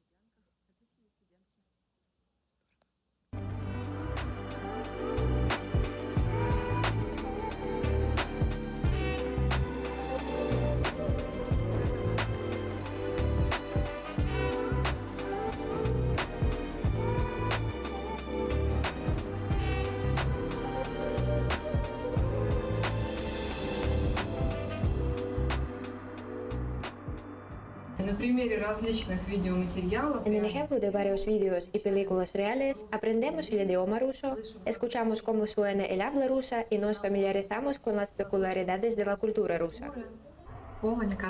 Me da alegría enseñar a los estudiantes de su país austral maravilloso. Aldo es un estudiante inteligente y motivacional. Estamos muy contentos de que Aldo haya venido a estudiar a nuestra universidad. Nos gustaría expresar la esperanza de que otros estudiantes de Nicaragua también ingresen a la Universidad Politécnica de Tomsk y amplíen sus conocimientos profesionales y teóricos con nosotros. Hola, ¿qué tal a todos? Mi nombre es Aldo Bolaños, soy de la ciudad de Managua, Nicaragua. Actualmente me encuentro en Rusia estudiando, específicamente en la ciudad de Tomsk. Estoy estudiando la carrera de biotecnología en la Universidad Politécnica de Tomsk y quiero contarles a ustedes un poco de lo que ha sido mi experiencia estudiando en Rusia. Para empezar, la educación es de muy alta calidad con profesores altamente capacitados y un pensum académico completo. Más allá de lo académico, también he aprendido más sobre la historia de Rusia, sobre su cultura, que es muy rica. Y aprender un poco, conocer otras culturas y otras tradiciones. Y aparte de los estudios, te da tiempo también de poder dedicarte a otras actividades, ya sea en lo deportivo o en lo musical. En mi parte, yo tengo un grupo musical, se llama El Ardo, con el cual tenemos en distintas ciudades de Rusia presentaciones y les voy a estar mostrando un poquito de ellas.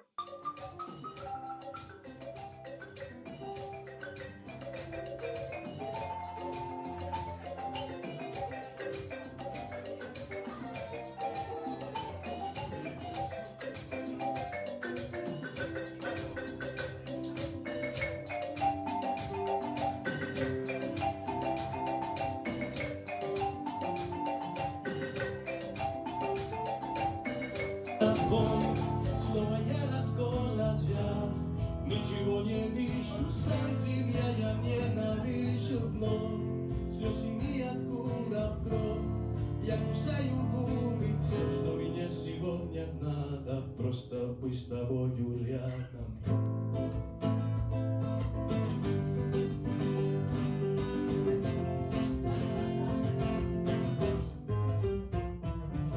Нет, я не буду говорить.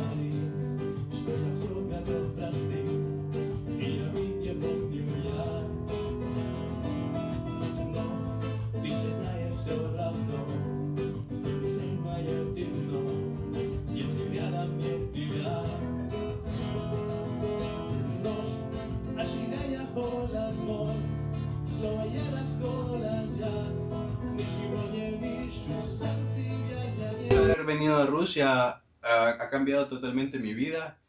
Ha sido una de las mejores experiencias y mejores decisiones que puedo haber tomado también en mi vida. Y es por eso que quiero agradecer al Instituto de Vacunas Mieshnikov a través del proyecto Bionica, que me ha dado la oportunidad de venir a Rusia a prepararme. Y por tal razón quiero invitarlos a ustedes que sean parte de este lindo proyecto.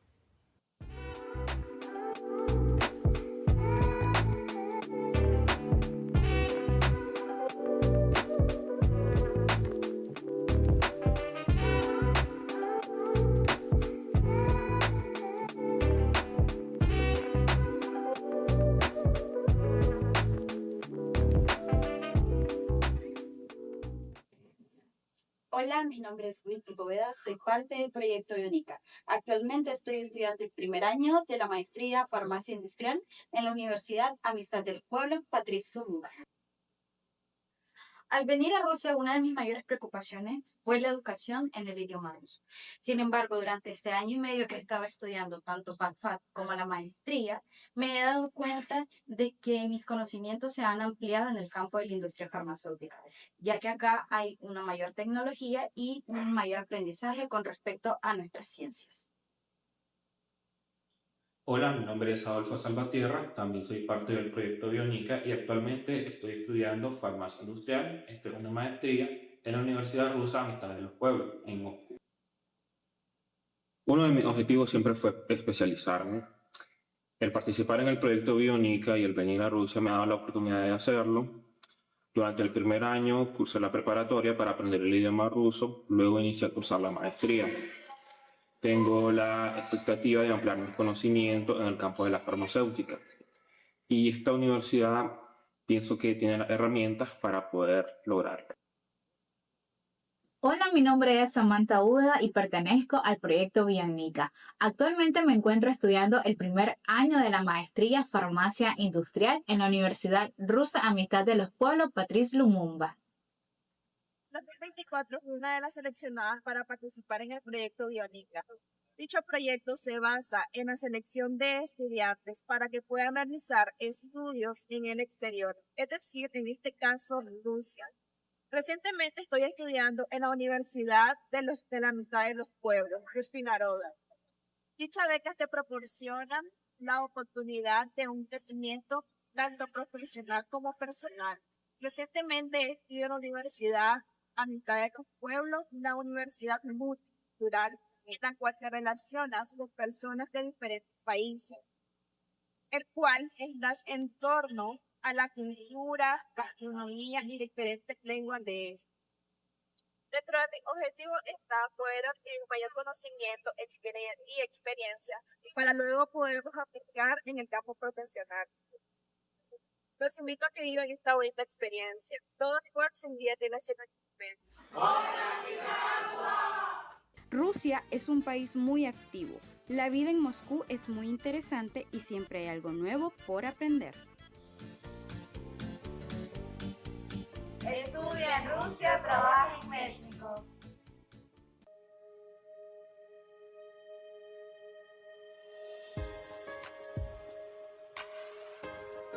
Muchas gracias. De esta manera concluimos este encuentro de la aula científica en el marco del 9º Congreso Farmacéutico Internacional. Agradecemos nuevamente a los miembros del Instituto México, del Instituto de Investigación Científica de Vacunas y Suero y por supuesto a nuestras autoridades de UNAM Managua por permitir este espacio que fortalece las capacidades de nuestra comunidad universitaria. Muchas gracias a todos, deseamos que tengan un excelente día.